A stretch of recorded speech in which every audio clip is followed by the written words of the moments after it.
Why are so many poor folks MAGA? Since we were born. We did it, Oklahoma. We fucking did it. We are 50 out of 50. We are officially the dumbest fucking state in the United States of America. Fucking congratulations, Republicans. If you want to know how big of a problem hunger is in rural America, spend time at a mobile food bank. It's 90% of what I consume. 74-year-old Lorna Hall made sure to be the first at this line in Clinton, Missouri. You've been here since last night. Yeah. It's that important to get what you need. Yes. And I don't keep the car running. I can't afford the gas. So I have sleeping bags to stay warm. What's the message? Jesus died on that cross so we could live, and this is not living. Sick and tired of people voting Republican and making this country the laughingstock of the world. America needs to stop putting Republicans in any position in the government. They need to be out of our government altogether. Because every time the Republicans make us the laughingstock of the world, they pity Americans. We are a third world country that thinks we're the greatest country in the world. We are great when Democrats are in office, and then we're trash. I mean, our country is literally trailer trash. Time to get the trash out. In Georgia, things are so expensive. The average price for a gallon of gas of $4.05. Why? Donald Trump's war on Iran. Grocery prices more expensive. Why? Donald Trump's tariffs, and we have the economic data to prove it. We have to change direction because I'm telling you, this administration has done nothing, especially for rural Georgians. I almost guarantee you, you are worse off right now than you were a year ago today. You have gained nothing. They're spending $1 billion a day on war. They've given tax cuts to the wealthy. It's the slowest pace of hiring in 25 years, not including COVID. If you live in Georgia, if you live in my home state, you should call your Republican representatives and ask, whose side are you on? Ours or Donald Trump and his buddies? Please. Within the last couple of months in my town and surrounding towns, we have had 2 ERs shut down. With that being said, we have had 2 people go to these ERs to get help, not be able to receive the help because the ERs are shut down. They have then had to be care flighted to the closest ER and almost lost their lives because they weren't able to get the help they needed fast enough. Someone brought this up in a local Facebook page in our town and brought up how these ERs were shut down because of the big beautiful bill. And in these comments, people were posting that the ERs were shut down because Democrats were not paying their medical bills. There were also comments claiming that the ERs were shut down because the hospital was giving free surgeries to transgender youth. I live in deep Texas, very far in the country. I'm tired of hearing the whole, like, we have to come together, we can't be divided. You can't come together with these people. I'm married to a woman. I can't sit in the same room with these people. They would kill me. So I go through months or years trying to get help. My insurance company is willing to pay for me to go get treatment out of state. And every time I get a call, they tell me, sorry, we're no longer taking out-of-state Medicaid. And I'm like, okay, so what am I supposed to do? Because I literally can't, I have nowhere to go. There are no places for me to go. And then I asked her, okay, so what is it out of pocket? And she said, oh, we're not allowed to do out of pocket if you have an insurance. So you won't take my insurance, and then you won't take my fucking money if I'm gonna pay out of pocket. How does that make sense? I am so tired. I am so tired.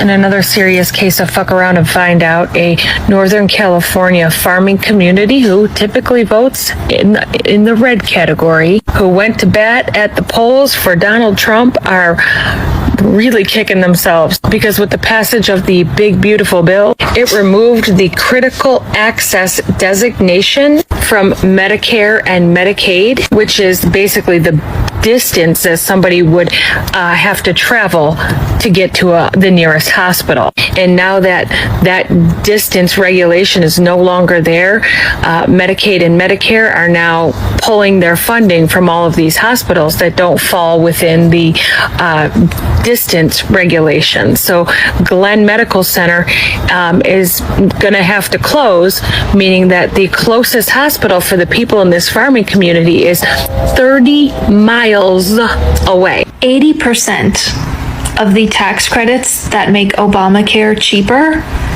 80% of those tax credits go to people in red states. 57% of people who use the ACA marketplace to get healthcare, they are in Republican congressionally controlled districts. The Democrats are fighting to continue those tax credits so that your healthcare is cheaper, when the truth is, the people that benefit from those tax credits the most are not even their constituents. They voted for Trump and they voted for Republicans. There are 39 congressional districts where, had it not been for these tax credits that passed under the Biden administration and that Democrats are trying to renew again right now, those people would have been paying double for their health care. And guess who those people voted for? Trump. Most of those districts are in Texas, Florida, and Georgia. So again, the tax credits that the Democrats are fighting to extend right now were originally passed 4 years ago under the Biden administration, and most people that have been benefiting from those voted for Trump. Really wild story I want to talk about today. There's a small town in Missouri, a rural area that overwhelmingly voted for Trump, and they only have one hospital in this area. It's been serving the community for over 7 decades, has stayed open as the community has shrunk. They used to have a Walmart, the only Walmart in the area, closed, and through a lot of economic downturn, they have been able to stay open. But unfortunately, because of Donald Trump's big, beautiful bill, there are fears that it may close. And it's town that overwhelmingly voted for Trump, and frankly, I don't think they realized they were voting for this. I think one of the reasons why so many rural people voted MAGA is if you come to a small town, which my family is largely from, you see it's generations of people who haven't done anything with themselves other than be exactly where they are. So they come for entire people, groups of people, ethnicities of people who have done everything they can to be somewhere else. I would probably be a little bitter and jealous too. And I taught my son this weekend, look around you. You'll be able to pick it out. And if they're going to be so good at picking people out and isolating others, you can turn the energy around. And it's crazy that so many people who would be so against so many things, who would probably benefit from some kind of dental care at least, would be so blind and ignorant to whether or not they would be able to get it or other people could as well. We don't have the finances to get groceries. If it wasn't for these food pantries and Feeding Tampa Bay, we wouldn't be able to survive. And that's really tough. Nearly 75% of the poor living in rural America come from southern Republican states. Both poverty and our dependence on the social safety net is higher in rural America than it is in our cities and suburbs. And here's another cold hard fact.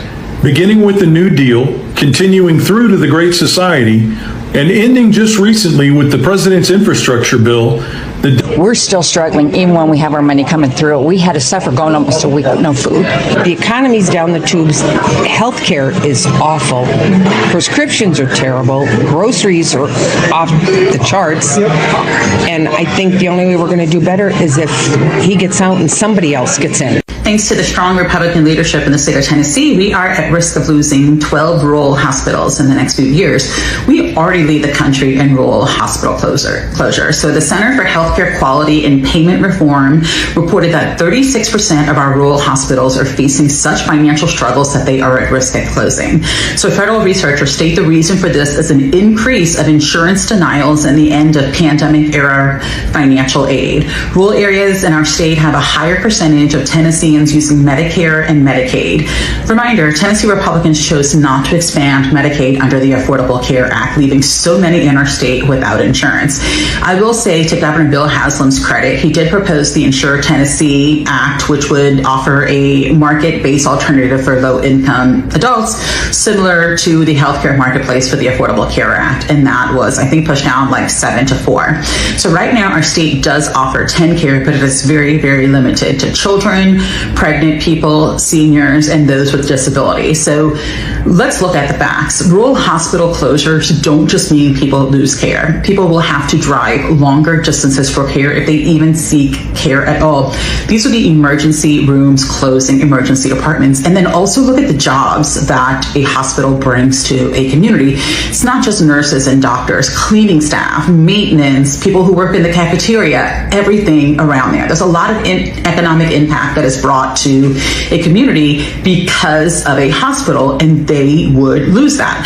To make matters worse, while rural hospitals in our state are closing, I want to remind you that Nashville remains a major hub for the healthcare industry in this country. So HCA, Community Health Systems, or CHS, and LifePoint Health are all based in Middle Tennessee, and they're responsible for bringing in tens of billions of dollars to our state, as well as thousands of jobs to Middle Tennessee. We also have amazing medical centers, including Vanderbilt, academic medical centers like Vanderbilt University of Tennessee at Knoxville. So how do we do better for Tennesseans? What needs to change in our state? How do we not only minimize the number of hospitals closing, how do we get people access to care in our state? How do we afford that? What needs to change in our state for people to have access to care in a reasonable distance from where they live? We've been sold this American dream idea. If you just work hard enough, you can get anything you want. Get your house, your white picket fence, be successful, be rich, like an Elon Musk or Trump. But then these folks wake up in their 40s, 50s, and 60s and realize they failed. I worked hard, where's my American dream? They can't bear the thought that it might be their fault. I ain't got a mansion because them illegals keep coming over here and taking our jobs. I ain't got no land because they keep spending my tax dollars on them surgeries for them T people. We can't get ahead because they took all the Bibles out of classrooms. I'd be rich right now if it wasn't for them liberals.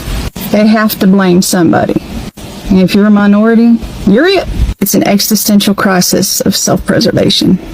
This is 75,000 people. Does it look like a lot? Now think about the fact that over 80,000 Michiganders lost Medicaid due to the actions of MAGA Republicans. More than it takes to fill the entire Spartan football stadium. And at the same time, they're working to ensure that 1.4 million Michiganders can't get the food stamps that they rely on. Yet at the same time, they have no problem spending billions on a war in Iran. No hesitation, no debate. The money was there for the war in Iran.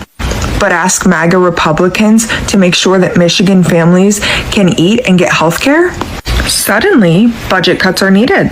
They choose the war over us. Remember that when you go to vote in November.